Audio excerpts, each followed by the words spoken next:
Gimana kita sekarang? Kasih tahu kan, kita lagi ada di salah satu jalur sepedanya UI. Lagi menuju ke sebuah tempat yang akhir-akhir ini sering kita datangi, menjadi tempat observasi kita. Nah, kita langsung ke sana aja dengan berjalan kaki di pagi hari. Cewek. Tetap ada ketawa.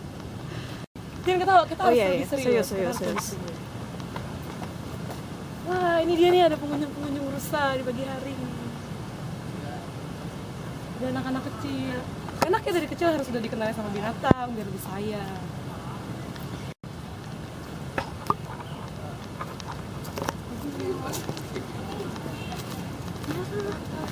Cantik banget, Li. Iya. Anaknya cantik banget. Salah fokus. Ya, sekarang kita udah sampai di kandang rusa. Nah, ini ada bapaknya namanya Pak Fauzi. Beliau nih yang setiap hari ngurusin kandang rusa di sini.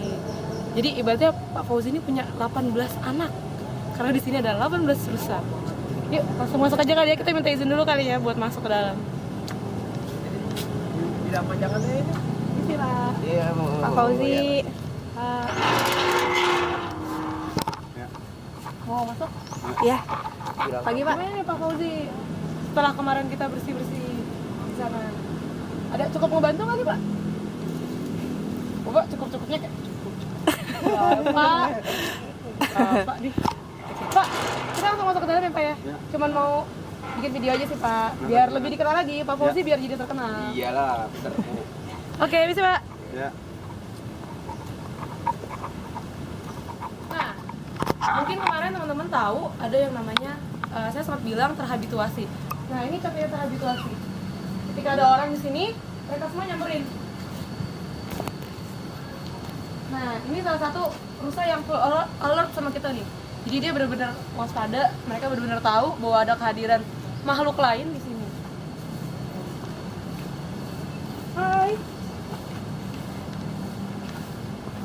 Ini yang paling gede ya di sini. Dari tanduknya ya. Kalau istilah biologinya sih alpha male-nya.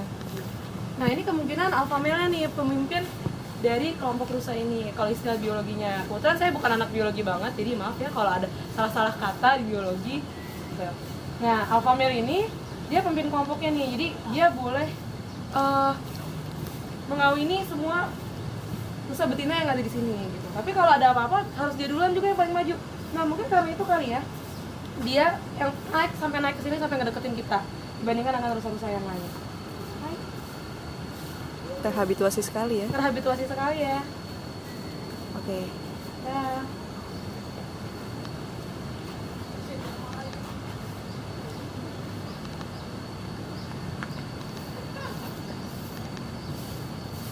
Nah, teman-teman bisa lihat nih ya, di bawah sini ada konblok yang ada jalurnya. Dari sini ke sana, ada yang ke sana juga. Nah, lihat kan? Jadi ada jalur tapi agak keputus nih di tengah-tengah sini, ketutupan tanah. Terus ada juga jalur-jalur yang udah mulai ketutupan sama pohonan. Nah, ini tuh disebutnya jalur kontrol gitu. Normalnya sih seharusnya berdasarkan desk research kita, ini lebarnya harusnya sekitar 1,5 meter dan nggak tertutupi sama semak-semak yang ada di sini. Jadi kita punya banyak banget nih sebenarnya PR-nya. Nah, hari ini saya bakalan ngejelasin satu-satu mungkin ya, apa aja sih yang bisa kita lakuin di sini untuk mengkonserv si rusa-rusa yang ada di sini. Ya, oh iya, saya lupa sesuatu nih. Kami dari tim Santa Missing Deer. Gerakan kita mungkin baru jalan beberapa minggu terakhir ini. Dapat respon yang positif banget dari PLK, pihak-pihak yang bertanggung jawab soal kandang rusa ini. Nah, dari sebelum kita benar-benar turun ke lapangan nih, yang waktu kemarin tanggal 22 September, mungkin teman-teman ada yang ikutan tanggal kemarin. Kita ngelakuin research dulu, seperti di video saya sebelumnya. Kan ada banyak tumbuhan-tumbuhan di sini ya. Coba mungkin bisa diarahkan ke sana. Nah, ini herba-herba yang sepertinya bisa dimakan oleh rusa. Ya, kemarin berkat bantuan dari Komata sama dari Kanopi juga, kita dapat bantuan nih identifikasi rusanya dan identifikasi dari tumbuhan-tumbuhan di sini gitu. Nah, kita kan lihat nih banyak tumbuhan-tumbuhan kayak rumput gitu di sini. Nah, sebenarnya tumbuhan-tumbuhan ini itu bakal ada yang beracun, ada 3 jenis tumbuhan yang berhasil diidentifikasi di dalam kandang ini.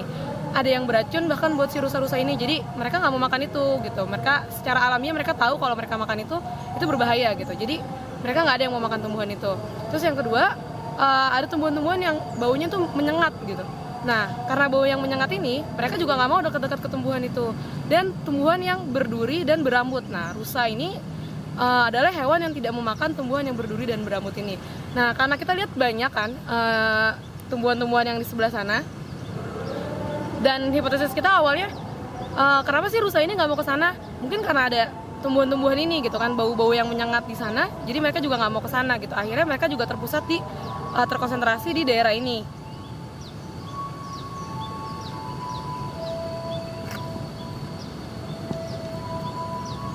Nah, berikutnya yang memungkinkan mereka juga nggak sirkulasi ke sana adalah mereka udah terhabituasi kan. Jadi banyak banget orang-orang yang sering ngasih makan atau sekedar ngulurin tangan di pagar. Nah, contohnya aja kayak tadi kan mereka langsung nyamperin gitu. Nah, mungkin itu kenapa alasan mereka terkonsentrasi di sini, padahal luas kandang ini 1 hektar gitu. Jadi sayang banget kan kalau nggak dipakai semaksimal mungkin nih sama rusanya. Nah, oleh karena itu solusi dari kita adalah kita melakukan zonasi. Jadi awal kita datang ke sini, ini nggak ada zonanya kandang ini. Kita nggak tahu itu pondok berapa, yang itu pondok berapa, yang itu pondok berapa gitu. Nah, awal dari langkah yang kita lakukan di sini adalah membentuk zonasi untuk mengkonservasi kandang rusa. Nah, kita membagi zona ini jadi 3 zona. Yang pertama zona 1 di sebelah sana. Zona 2 ada yang di sebelah sini, dan ini zona 3. Oh ya, mungkin teman-teman bertanya kan, kenapa sih kita menggunakan zonasi ini? Jadi poin dari konservasi kita ini adalah mengembalikan mereka, si rusa-rusa ini, hidup seperti di alam aslinya mereka. Nah, kalau gitu ada pertanyaan dong, mungkin teman-teman pernah dapat gosip kalau kenapa sih rusanya nggak dilepas aja gitu di hutan UI? Ya kan mereka lebih alamiah, makanan juga banyak, kita nggak perlu kasih makan. Nah, tapi sayangnya itu bukan jawaban dari permasalahan kita sekarang gitu. Rusa ini adalah hewan-hewan yang gampang sekali bereproduksi. Jadi kalau ketika dia bisa mendapatkan makanan dengan mudah di hutan UI gitu kan, populasi mereka nggak dikontrol, kemungkinan besar mereka akan overpopulated. Nah, ketika overpopulated di hutan UI yang luas 100 hektar ini, ada kemungkinan nantinya mereka itu justru nggak bisa didukung dengan daya lingkungan yang ada gitu. Dan kita malah tambah bingung lagi karena rusanya udah makin banyak gitu kan, mau kemana ini rusa-rusanya gitu. Jadi poin kita di sini adalah kita mengembalikan si rusa-rusa ini seperti alamnya, cuma di dalam kandang. Jadi mereka akan tetap terkontrol dengan baik. Nah, dilakukanlah zonasi ini. Kenapa sih kita perlu melakukan zonasi ini? Karena yang pertama, kita di sini pengen mengembalikan mereka ke alamnya, yaitu hewan grazing, hewan yang merumput, bukan hewan yang dikasih makanan, gitu. Nah, mereka ini sebenarnya kalau ada rumput, mereka akan langsung makan rumput itu. Nah, tapi sayangnya pertumbuhan rumput itu nggak secepat kemampuan mereka memakan rumput itu. Jadi, kalau kita langsung tanam nih rumput semua di sebelah sana, mungkin yang ada bagian tanah kosongnya yang nggak ada rumput-rumput ininya, oke gitu, kita tanam nih langsung semuanya penuh rumput. Nah, bisa jadi dalam waktu seminggu itu rumputnya udah habis, dan itu pernah kejadian dulu gitu. Jadi PLK pernah berusaha untuk tanam rumput dan rumput itu langsung habis gitu. Nah, pentingnya zonasi ini adalah kita pertama, jadi kita tumbuhin dulu rumputnya di zona-zona tertentu, misalnya di zona 1 kita tumbuhin dulu rumput di sana. Jadi hewan-hewan yang terkonsentrasi di sana. Nanti setelah rumput di sana tumbuh, rusanya ke sana, baru kita bikin rumput lagi di sebelah sana gitu. Kita bikin zonasi. Jadi intinya kita mau bikin makanan alamiah mereka dibikin zonasi ini supaya bergilir gitu. Jadi kalau misalnya kita langsung bikin satu tempat, ya udah itu bisa langsung habis. Kalau kita gilir mereka, pertama kita kasih suplai dulu, suplai biasa dulu, lalu sambil nungguin rumputnya tumbuh. Nah, setelah rumputnya tumbuh ini, barulah mereka kita pindah ke sana dan kita bikin lagi ya rumput lagi di sebelah sana. Gitu. Jadi kita pakai sistem bergilir. Pusing ya? Oke, mungkin kalau pusing, biar nggak pusing, mungkin teman-teman bisa ikutan join gitu, karena kita lihat nih di sini banyak banget rumput-rumput yang harus kita cabutin, tumbuhan-tumbuhan yang beracun dan tidak bisa dimakan sama rusa ini untuk numbuhin rumputnya. Oh iya, dan satu lagi saya hampir lupa bilang. Nah, rumput-rumput yang ada di sini itu ternyata juga menghambat tumbuhnya rumput gitu. Makanya di sini nggak ada rumput yang bisa dimakan gitu. Jadi kemampuan mereka untuk mengambil nutrisi dari tanah itu lebih tinggi dibandingkan rumput yang bisa kita tanam untuk rusa. Nah, itulah pentingnya kenapa kita harus nyabutin rumput-rumput yang ada di sini. Ini adalah salah satu jalan kontrol yang udah ketutupan nih. Yang di sana ketutupan rumput, yang di sini lebih parah lagi ketutupan pohon gitu kan. Nah, sebenarnya kita kemarin udah minta bantuan juga untuk nyingkirin pohon ini sama vendor yang berkewajiban bertanggung jawab sama kandang ini. Tapi mungkin belum kali ya, mungkin kita perlu bilang lagi sama vendor. Udah bosan dengerin saya? Belum kan? Nah, tadi kan saya sempat bilang kita harus nyingkirin pohon ini gitu kan, dari jalur kontrol ya teman-teman, bukan dari kandang UI.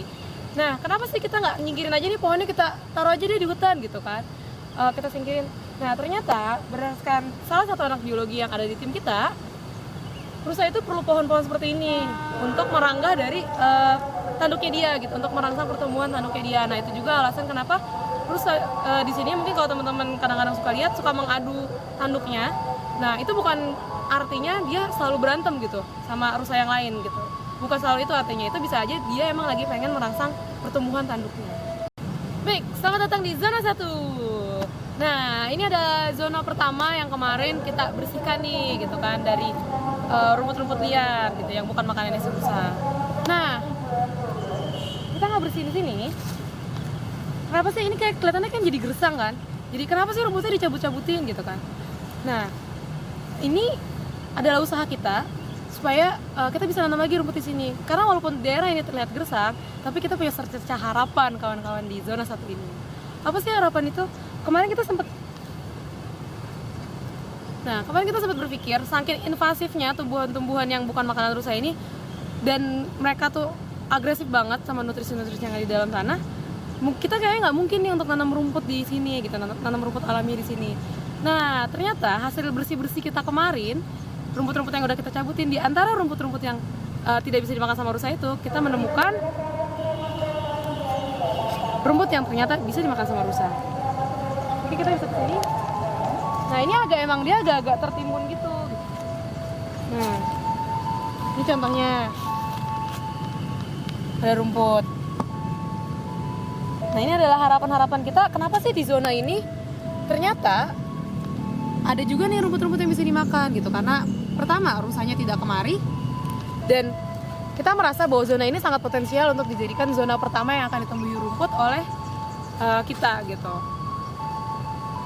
Makanya dari itu kawan-kawan, kita perlu banget nih bantuan dari teman-teman sekalian untuk ngebersihin lagi nih ilalang-ilalang yang invasif ini, agar rumput-rumput di sini bisa tumbuh lebih banyak. Ingat nggak di spot ini? Mungkin bisa kita sedikit?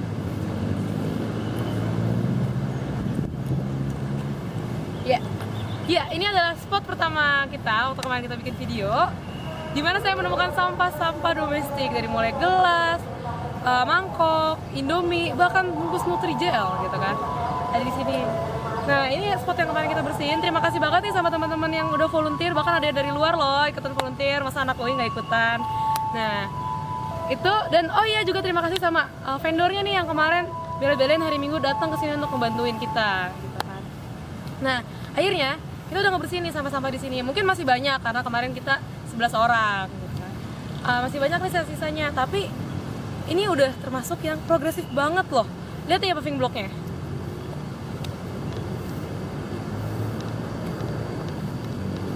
Nah, dibandingin paving block yang di sebelah sana, ini udah kelihatan kalau ini jalur kontrol. Jadi dengan sekali kita aksi aja hari Minggu, kita bisa bersih nih kayak gini gitu kan. Kita bisa ketemu sama ternyata ada rumput-rumput yang bisa tumbuh di sini. Nah, berarti banget kan aksi dalam satu hari aja. Nah, ini lucu banget ya bagi-bagi berduaan.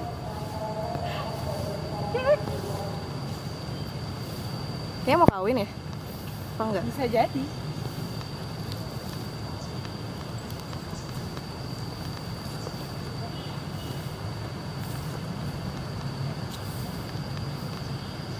Oh iya, ini PR kita selanjutnya nih. Jadi dalam kandang rusa ini kita punya 2 tempat minum yang seharusnya diisi air atau jadi tempat penampungan air untuk rusanya minum. Karena selama ini ternyata rusanya, kalau berdasarkan pengamatan kita, minum dari genangan air gitu. Nah, ini yang pertama, tempat penampungan air yang pertama. Nanti ada lagi yang di sebelah sana. Kita menyebutnya itu tempat penampungan air yang pertama, dan ini yang kedua. Nah, kita lihat nih, ini seharusnya jadi tempat air kan, tapi lihat apa yang ada di dalam sini.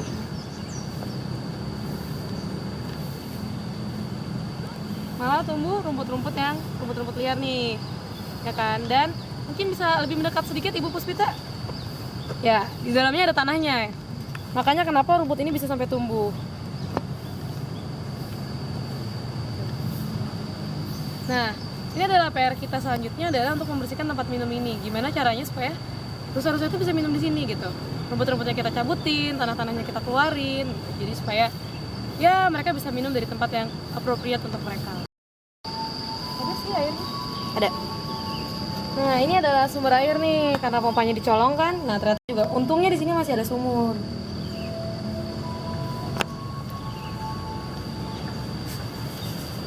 Ganggu Li. Nah, ini adalah sumber air dari rusa-rusa yang ada di sini selama ini. Mungkin air nanti bakal ditaruh di situ untuk mereka minum. Sementara ini sih pengen banget sih lihat rusanya cepat-cepat bisa minum dari sana gitu kan, bisa lari-larian ke sana kemari di luas kandang yang sebenarnya cukup luas ini. Jenis rusa yang ada di sini adalah rusa timorensis. Salah satu cirinya dari tanduknya nih. Yang pertama ini yang alpha male-nya ya, yang paling gede tanduknya. Jadi yang pertama ada tanduk di depan. Nah, di belakang itu akan muncul tanduk lagi satu. Nah, di belakang tanduk yang itu bakal muncul lagi tanduk satu. Jadi kita lihat ada 3 cabang gitu kan di situ. Itu adalah salah satu ciri dari rusa timorensis. Nah, mungkin kalau lebih di zoom lagi kelihatan kali ya. Ini ada rusanya tuh bulunya kayak bolong-bolong gitu. Rambut. Oh ya, salah. Kalau menurut anak biologi ini bukan bulu, tapi rambut. Rambutnya bolong-bolong gitu. Nah, ini mereka bukan karena ya itu ada yang lagi kawin kayaknya di situ. Nah, mereka bulunya sampai bolong-bolong begini adalah pertama karena mereka di sini berantem untuk rebutan betina.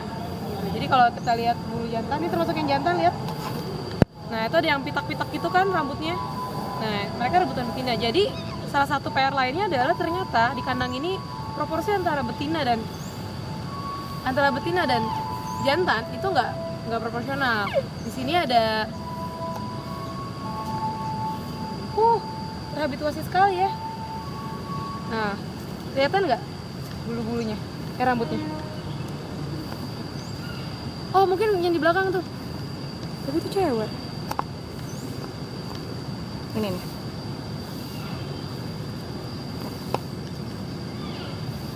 Dari mana tadi? Lupa. Ya. Proporsi jantan. Proporsi jantan dan betina di sini nggak imbang gitu. Jadi seharusnya satu jantan itu 5 betina gitu. Tapi di sini nyatanya ada 10 jantan dan 7 betina, 1 yang masih infan.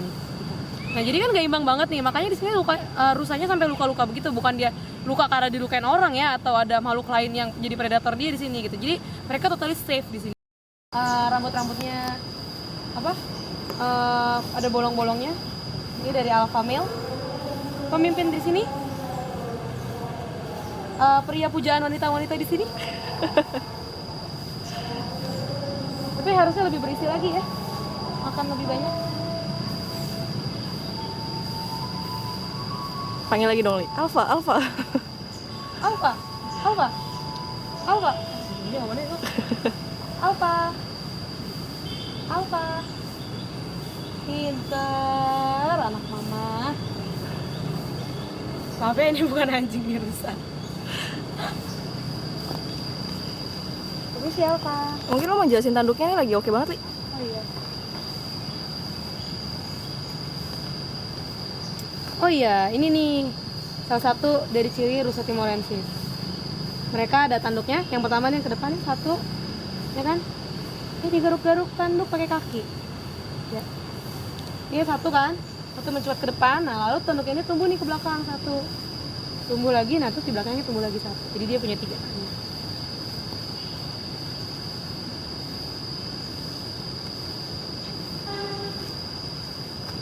Seneng banget ya bisa masuk. Nah, sebagai hewan yang berkelompok ini, biasanya di sini bukan pria yang jadi pujaan wanita ya, gitu. Tapi karena di sini wanitanya lebih sedikit, cuma 7 dibandingkan 10 pria, jadi di sini wanita yang jadi pujaan pria di rusa-rusa ini. Nggak penting ya sebenarnya. Jadi PR kita selanjutnya adalah gimana caranya supaya proporsi betina dan jantan yang ada di kandang ini seimbang. Nah sekarang kan ada 10 jantan nih dan 5 betina. Nah solusinya itu bukan ditambahin nih jantannya gitu. Karena kalau salah, ditambahin betinanya gitu kan. Kalau ditambahin betinanya dengan luas kandang yang sebenarnya sekarang ini aja udah nggak cukup untuk mereka, tambah parah kan? Nah mau tahu jawabannya apa yang bisa kita lakuin untuk mereka untuk menyeimbangkan mereka supaya mereka lebih proporsional di sini dan hidup mereka jadi lebih baik, kita bisa mengkonsep mereka. Mau tahu jawabannya? Ikut makanya program kita di Santa Missing Deer. Jadi gimana ya? Ya. Ini dia bukan host ya. Saya akan tetap menjadi host di sini. Oh ya, kita ngajak teman-teman sekalian. Tapi saya ada di nomor poster-poster yang kalian lihat loh. Oh ya. Nomor saya nggak ada gitu. Karena kita gimana ya? Oke. Ya. Jadi kalau teman-teman mau ikutan di sini, teman-teman ikutan jadi volunteer. Kita nggak bakalan ngasih deadline kalian jadi panitia gitu. Di sini nggak ada panitia. Untuk jadi volunteer ya, bukan jadi host. Hostnya mungkin masih akan saya. Dia lagi. Ya maaf mungkin saya agak mengesalkan di sini ya. Oke. Jadi kita bukan organisasi ya. Ya. Ini adalah project. Ya benar sekali. Oh ya ini perlu digarisbawahi. Kita ini tidak dibawahi organisasi apapun. Jadi kita benar-benar sekumpulan mahasiswa yang independen. Kita peduli sama Rusa dan kita bikin gerakan untuk Rusa. Oke, mungkin selesai sudah video serius kali ini. Ya. Jadi kenapa kita nggak mau serius juga karena teman-teman harus ikut have fun di pas join project ini. Jadi jangan bayangkan ini proyek-proyek seperti kepanitiaan yang ada deadline-nya mengganggu kuliah. Team building. Enggak, jangan bayangkan seperti itu. Kita sangat have fun di sini. Kelihatan kan dari hostnya dan videografernya yang sangat have fun. Dan sekarang kita kayak ngomong sendiri sama kamera. Oke, see you in the next video. Salam dari Santa Missing Deer. Santa Missing Deer.